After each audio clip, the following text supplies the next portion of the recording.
শোনো বন্ধু, কথায় আছে বাপ বাপই হয় আর ছেলে ছেলেই হয়, তাই না? হ্যাঁ, 5 বছর ধরে দোকানে কাজ করে, একটা ঝাড়বাতির দোকান, এই যে দেখছো কাজ করে, এই যে এই ছেলে আমার সাথেও কাজে যায়, ঠিক আছে? এবার 5 বছরের মধ্যে এই একটা ঝাড়বাতি এখন সেট করছো বড় 2-3 মিটারের, ঠিক আছে, 2.5 মিটারের, 2.5 মিটারের ঝাড়বাতি, এই যে দেখছো ঝাড়বাতিটা, হ্যাঁ 2.5 মিটারের ঝাড়বাতি সেট করছে।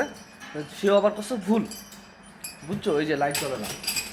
হ্যাঁ, কালকার থেকে আমার ফোন দিতেছে, আয় 1/2 ঘন্টা লাগবে ঠিক করে দিয়ে যা, আয় 1/2 ঘন্টা লাগবে ঠিক করে দিয়ে যা। ভালো কথা, আমার তো সকালবেলার সময় হয়, আর বিকেলে তো দোকান বন্ধ হয়ে যায়, রাতে তো খোলা থাকে না, তাই না? তো আমি এখন এই সকালবেলা আইছি এই যে ঠিক করতে, এখন আবার ফোন তুইতেছে এটাতে, ঠিক আছে? এই যে বড় মিস্ত্রি, একটু দেখো মুখটা দেখো, এটা দেখো মুখটা দেখো। হ্যাঁ, এই যে বড় মিস্ত্রি, ঠিক আছে? হ্যাঁ, এখন আবার এটা খুললে ঠিক করবো, ঘুম ভাঙ লাগাই দিছে, লাইট জ্বলে না, বুঝছো? বড় মিস্ত্রি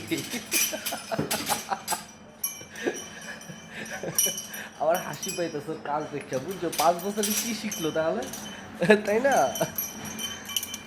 কারো বাড়িতে লাগলে বলবা, ঠিক আছে? এই যে বড় ঝাড়বাতি আছে, হ্যাঁ, সিঁড়ির মতো লাগানোর জন্য এগুলি, ঠিক আছে?